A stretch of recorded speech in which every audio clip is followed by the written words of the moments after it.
What if you had everything, but threw it all away? What if your search for freedom cost you your family, your friends, and your dignity? This is not just a story from the Bible. This could happen anywhere.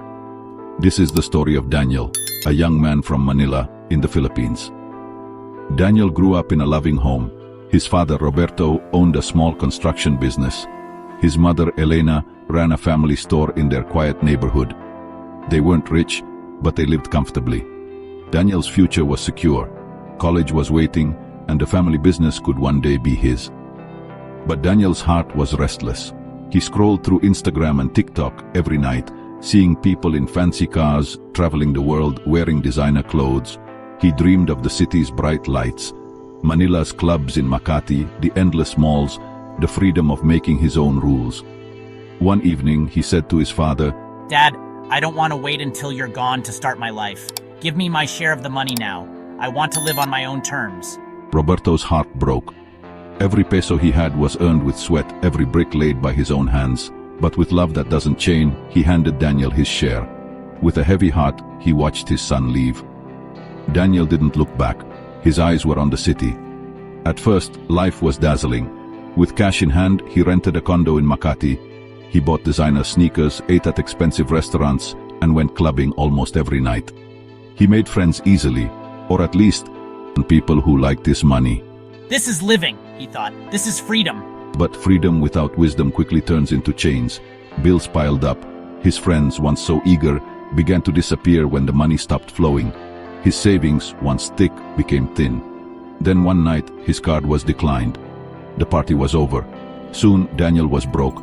He sold his watch, his sneakers, his last gadgets, but it was never enough.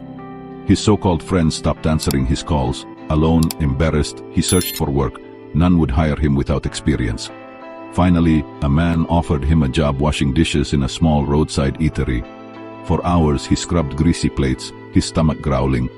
One night, he stared at leftover food thrown into the trash and whispered, "Even my father's workers eat better than this." Sitting on a broken bench outside, Daniel wept. "I was a fool. I left thinking I would gain the world, but I lost everything. I will go home, not as a son. I'm not worthy of that, but maybe as a worker. Maybe my father will pity me." So at sunrise, he packed his torn backpack and began the long bus ride back to his province.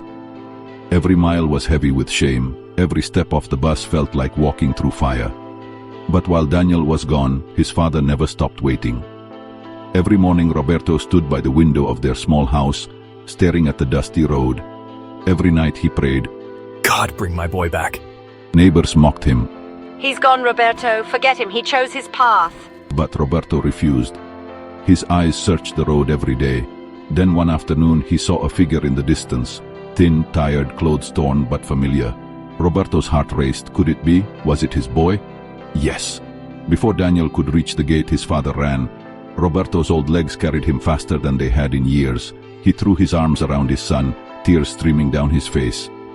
"Dad, I have sinned against heaven and against you. I am not worthy to be called your son." But Roberto kissed his face and shouted to Elena, "Quick, bring his clothes. Call our relatives. Tonight we feast. For my son was lost, and now is found." And Jesus said, while he was still a long way off, his father saw him and was filled with compassion for him. He ran to his son, threw his arms around him, and kissed him. Luke 15 verse 20. This is not just Daniel's story. It is the story of every one of us who has wandered from God.